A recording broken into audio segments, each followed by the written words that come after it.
Sa isang lumang bahay na nakatayo sa gitna ng isang liblib na kagubatan, nakatira si Elena, isang dalaga na naghahanap ng kapayapaan at katahimikan.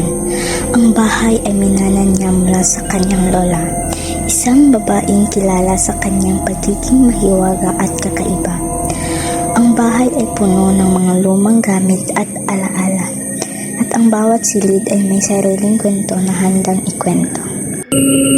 Isang gabi, habang nagbabasa si Elena sa kanyang silid, nakita niya ang isang malaking salamin na nakatago sa likod ng isang lumang kortena.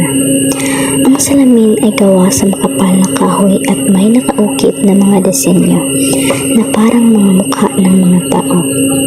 Nakaakit ang salamin kay Elena at hindi niya napigilan ang sarili na lumapit dito. Nang makalapit siya, nakita niya ang kanyang refleksyon sa salamin. Ngunit hindi ito ang kanyang karaniwang refleksyon. Ang babaeng sa salamin ay may mahaba at itim na buhok na parang mga ahas. At ang mga mata nito ay nagniningning ng isang kakaibang diwan. Ang bibig nito ay nakangisi at ang mga ngipin nito ay matutulis at parang kuko ng hayop. Natakot si Elena.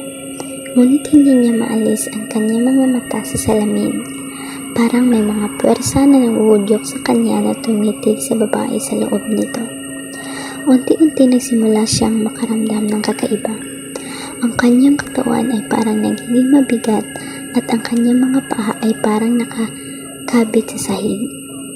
Hindi na niya may galaw ang kanyang katawan. Nang tumingin siya sa kanyang mga kamay, nakita niya ang nagiging itim ang mga ito at ang mga kuko ay nagiging matutulis. Ang kanyang buhok ay nagsimulang lumaki at nagiging itim at ang kanyang mga mata ay nagniningning ng isang kakaibang liwanag. Ang kanyang refleksyon sa salamin ay nagiging siya. Bigla narinig niya ang boses sa kanyang isipan. "Ako na ang iyong bagong katawan," sabi.